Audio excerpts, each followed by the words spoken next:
শেখ হাসিনা সহ আওয়ামী নেতাদের বিচারের কার্যক্রম শুরু করলো বর্তমান অন্তর্বর্তীকালীন সরকার।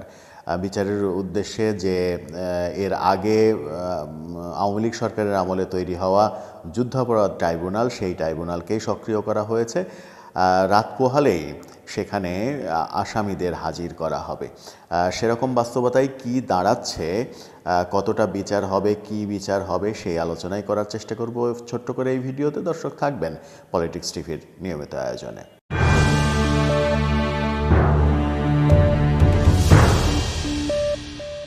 অনেক উৎকণ্ঠা শেষে অবশেষে এই সরকার যুদ্ধাপরাধ ট্রাইব্যুনালের কার্যক্রম শুরু করে দিচ্ছে।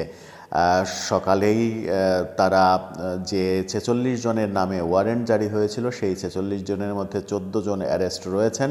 সেই ১৪ জনকে আদালতে হাজির করবেন বলে জানিয়েছেন এই আদালতের চিফ প্রসিকিউটর তাজুল ইসলাম।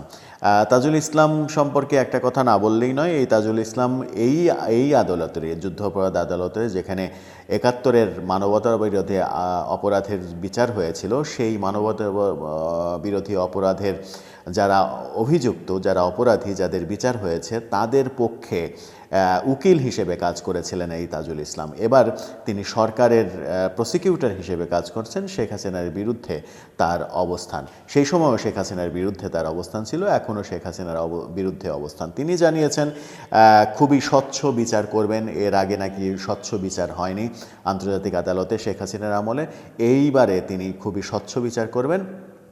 সাধারণ মানুষকে এই আদালতে ঢুকতে দেয়া হবে না, সাধারণ মানুষের প্রবেশাধিকার নিষেধ, একেবারে কড়াকড়ি, সে কথাও বলেছেন। সাংবাদিকরা প্রবেশ করতে পারবেন, তবে সঠিক কার্ড শো করে তারা প্রবেশ করতে পারবেন। এরই মাঝে ১৮৪ জন সাংবাদিকের যে অ্যাক্রিডিটেশন কার্ড বাতিল করা হয়েছে, তারা নিশ্চয়ই এই আদালতে প্রবেশ করতে পারবেন না, এটা ধরে নেওয়া যায়, অনুমান করা যায়।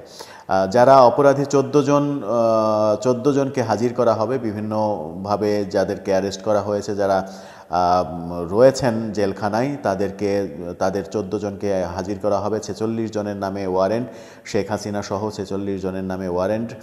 শেখ হাসিনা ভারতে অবস্থান করছেন, অন্যান্যরাও বিভিন্ন দেশে পালিয়ে রয়েছেন।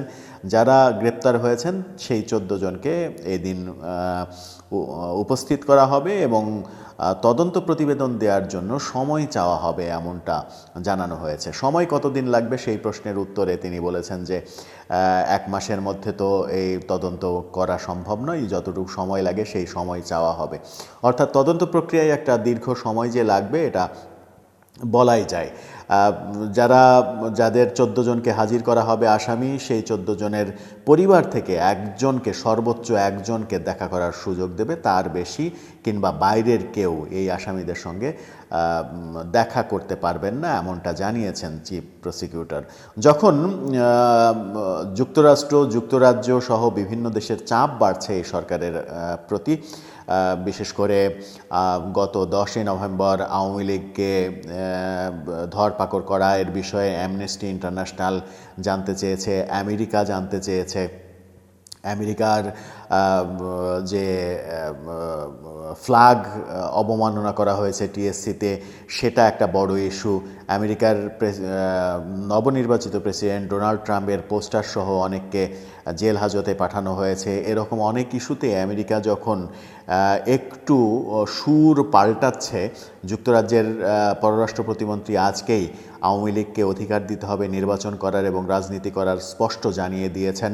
সেরকম অবস্থায় আওয়ামী লীগের টপ সারির নেতাদের বিচার কার্যক্রম শুরু করলো এই সরকার আন্তর্জাতিক অপরাধ ট্রাইব্যুনালে। সেই ট্রাইব্যুনাল আওয়ামী লীগ সরকারের আমলেই ৭১-এর মানবতা বিরোধী অপরাধের জন্য, অপরাধীদের শাস্তির জন্য, বিচারের জন্য এই ট্রাইব্যুনাল তৈরি করা হয়েছিল। সেখানেই শেখ হাসিনা সহ অন্যান্যদের বিচারের প্রক্রিয়া যেটা শুরু করলো, সেই প্রক্রিয়া কি সম্পন্ন করতে পারবে এই সরকার? আপনার কি মনে হয়? নাকি আন্তর্জাতিক চাপের কারণে এই প্রক্রিয়া খুব দ্রুতই ধসে পড়বে বালির বাঁধের মতো? কোনটা হতে পারে? দর্শক, আপনার মতামত জানিয়ে লিখতে পারেন আমাদের কমেন্ট বক্সে।